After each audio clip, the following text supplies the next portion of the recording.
here. I know your boy is in L.A. I'm in a fresh studio, not a cubicle like the Bureau camps. I feel free. I feel easy. My man Snoop Dogg is coming into the house. But obviously, I got to deal with Elvis. I mean Top Gun. I mean J.J. Redick. It's great to see him. My man Tim Legler's in the house. The both of them in studio with your boy Stephen A. live over the national airwaves. There will be nothing missed. Absolutely, positively nothing about the sport of basketball. Don't y'all feel honored? I know I am. First takes in the house. Let's rock. And Boston by one. Harden sizing up Horford. It's a three. 2-point Sixer lead. I work on that shot every day. I got the confidence to shoot it. Harden spectacular 45 points. We are here to win. We're coming here to get game 2 as well. The Sixers have captured game 1. Good day. What's going on, everybody? Welcome into First Take. As you can tell by Stephen A's intro, it's going to be a fantastic day. We've got Snoop live with SA from the West Coast in just a bit, and I got JJ and Legs, so we can shoot over here. How we doing, fellas? Pretty good. Pretty good. Yeah? Pretty good. Yeah. Are you ready to unpack all this? What's going on in the There's system? a lot to unpack. There's a lot to unpack. So look at y'all sounding like, you running for office, or there's something going on and you about to lose an election or something. We got great basketball games that took place last night, and both of y'all are like, yeah, it's pretty good. Oh, wait. Give us a second. Come on. Give us a second. We don't just come running out of the gate like you necessarily. I'm just saying. Hey, listen, if I could run out of the gate at 7 a.m. West Coast time, okay, you could run out of the gate at 10 a.m. Let's go. I'm just waiting for the opportunity to do one of your cold opens. That's what I want. Yeah. Wow. You want me to bring energy off the top? Like, you got to give me the opportunity. It's the one thing. I'm sitting in your seat today. I'm ready. Let's go. Well, first of all, a couple of things, Molly. You know something very important. Number one, you do know the responsibility that comes with sitting in that chair. And I'm going to one-up you, J.J. Redick. JJ's a star. You can do, J.J. Redick, you can do the cold open tomorrow. It's the one thing I don't think you can do. I'm going to put you on the spot. You can do the cold open tomorrow, live on First Take. We going to cold open with J.J. Redick. I want to see this myself. I think you're up for the challenge. I can't. I think you're ready for it. No. See, this is what happens. Stephen A. spends a couple days in L.A. He doesn't know how to act. Let's go. It's totally see a different energy. I know. It's ridiculous. All right. How about James Harden, though? He was ridiculous, silencing the critics, defying the odds as Philly steals Game 1 without Joel Embiid with a 4-point win in Game 1 of the Eastern Conference semis. This was in Boston. Harden with an epic performance, dropping 45. James, what was your mindset going in? We didn't come in the game expecting to lose. You know what I mean? Like, we are here to win. And even after this game, I told guys, don't get too happy. Like, we even kill. You know what I mean? Like, we're coming here to get game 2 as well. And so that's the mindset that we have as a unit.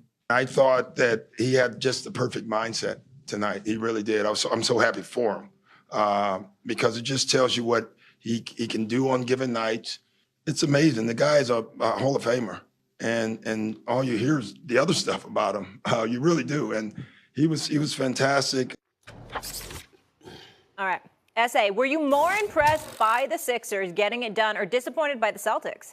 I was incredibly impressed with the Philadelphia 76ers because I gave them zero chance without Joel Embiid. I wasn't talking about the game. I'm talking about the series. Overall, I give them zero chance without Joel Embiid. I just don't believe they have what it takes. And then James Harden comes out there and he reminds us of the star that he could be on any given night. Now, as an aside, just to deviate a little bit, Doc Rivers, I love me some Doc Rivers. I've known him for a quarter century. I love this man.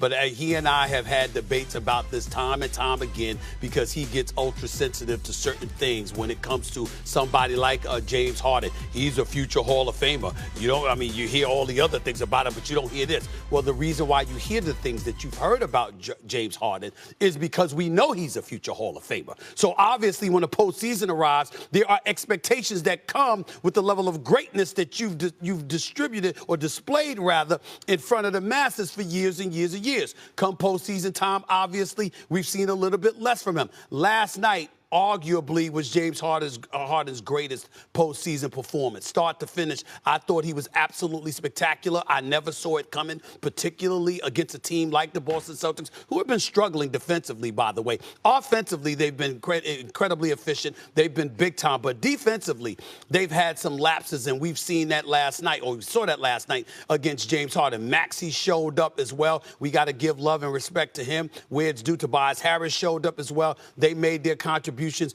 But this started and finished with James Harden. His attitude, his game, his perimeter shooting, everything was there. He was ultra aggressive. He didn't have to defer anybody to defer to because Joel Embiid was not on the court with them. He showed up. He showed out. Give respect and credit where it's due. I look at this series now entirely different than I did just 24 hours earlier. I did not see this coming, but because it has arrived, the Philadelphia 76ers now have an advantage. They've got home court advantage. This series is going to be very interesting. The Boston Celtics had better get on their game, or the Sixers could end up bouncing them out in 6. That's how dramatic of a performance I saw yesterday, or last night rather, for the Philadelphia 76ers. Yeah, there's no question they've put the Sixers in the driver's seat. And look, I'm going to focus more on the Celtics. But first of all, I just want to say about Harden, look, he was forced into a situation last night to be an alpha. And that doesn't necessarily mean you're going to make shots. Like, I knew he was going to attempt to play that way. He had no choice. You never know if a guy's just going to have it on a given night. So give him all the credit in the world, because he has faced a lot of criticism with some past postseason moments.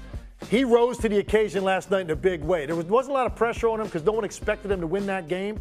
But the way that he played, I want to give him all the credit in the world. But now let's focus on really what I want to talk about.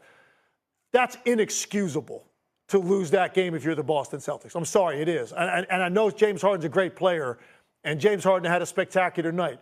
Doesn't matter. You don't have the MVP of the league. You are at home in your building with an opportunity to come out and get the one game in this series. You know for a fact you're not dealing with Joel Embiid. Their lack of intensity, their lack of energy in the building as well. I didn't feel like I was watching a playoff game. It felt like a regular season game. In fact, there were sometimes defensively on both ends, it didn't even feel like an important regular season game. So the intensity wasn't there from the beginning. I didn't think they made any adjustments on Harden as the game went on. They allowed him to operate in whatever space he chose to operate in. And it's one thing to do it in the beginning of the game, but after a dude is up to 20, 25, 28, 35, you kind of know where this is going, and you also know the shots he's going to hunt if the game stays tight. They never adjusted to it. But my biggest problem of all was what they were doing offensively down the stretch of this game, particularly their last set down 2, to not have Jason Tatum involved in any action. It doesn't necessarily mean he's going to touch the ball or shoot the ball. He has to be in the action to force the defense to react to him.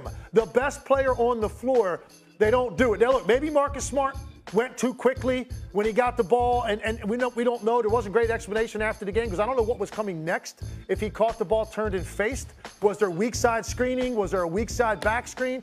We're never going to know because Marcus Smart went so quickly, but I don't think you trust Marcus Smart in that situation to make that play, and you certainly don't have a set run where Jason Tatum is not involved in some of the initial action to force the Sixers to react. So that I put that on Mazzulla. That showed some inexperience and a situation where I thought their team panicked. Even the play Brogdon made, throwing the ball to Maxey for a breakaway layup.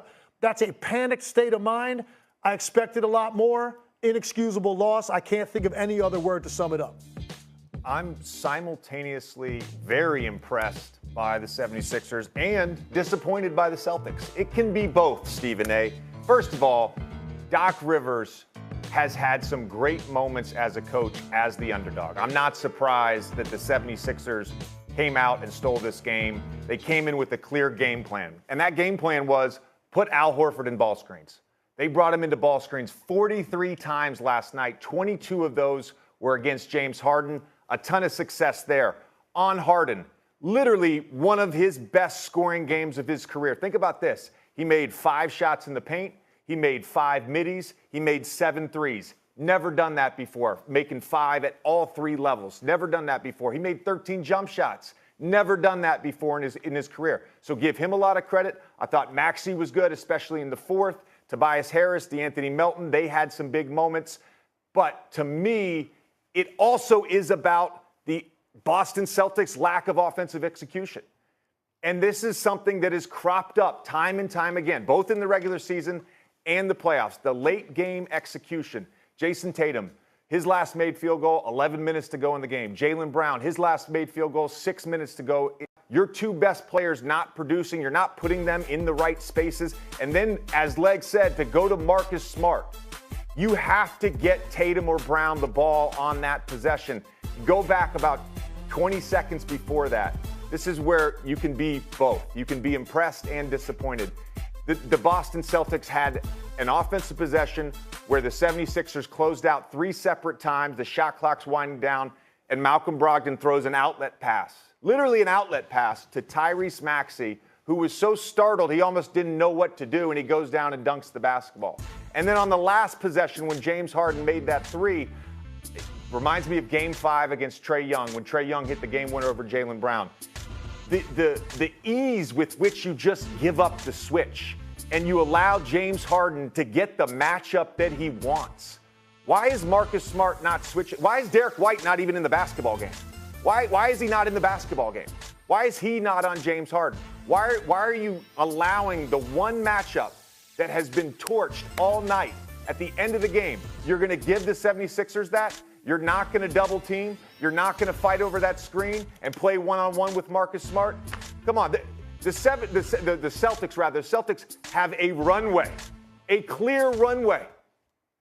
Embiid hurt, Bucks out. You have a clear runway to get back to the NBA Finals and win a championship and revenge last year's loss, and you keep making these same mistakes down the stretch of basketball games. As much as it is about the 76ers' great performance and Harden's dominance and all that, I'm disappointed in the Celtics. Well, first of all, JJ, a couple of things. Number one, you're absolutely right. It can be both, but I chose to pick one side. That's what we do here at First Take. I picked a side. That's number one. And I don't mind the fact that you picked both, but that's good because you're accurate, to be honest with you. I am surprised you didn't bring up one point. And in your brilliant analysis of what transpired, because there's nothing to dispute there, how the hell is Jaylen Brown only getting 10 shots? He shot 80% from the field, y'all. 8 or 10 shots. He shot 75% from three-point range, 3 or 4 shots. And he only had 10 shots for the game. To me, even though everything that you both have said is right on point, I am stunned that we haven't really focused on that, because to me, it's the playoffs. And the reality of the situation is you've got 2 stars, not one. You got a star that averaged 30 for you. You got another star that averaged over 26 points per game for you. He's shooting the ball efficiently, and you don't find a way to get him the ball. Forget the last play. I'm not saying forget it literally, because I understand it's important. But I'm saying prior to that, it might not have come down to that if you got him the damn ball more. Figure it out. So Mazzulla definitely needs to be called on the carpet for that. But in the end, when I'm talking points, last time we had 45 points in a game, in a playoff game, I think it was 2015, had like 44 in 2017 and 2018. But this was tied a career in playoff points. He was definitely in his bag. He was definitely aggressive. I would appreciate what I saw from him, because I didn't expect to see that. I really, really didn't. And the fact that we did see that, and he has that level of confidence, tells me something about Philadelphia, and Boston better be ready. These are not the Atlanta Hawks. Philadelphia clearly can take them. The Suns need to be ready, because clearly the Nuggets are taking them. And we go to the West now, where the Nuggets took a commanding 2-0 lead over the Suns in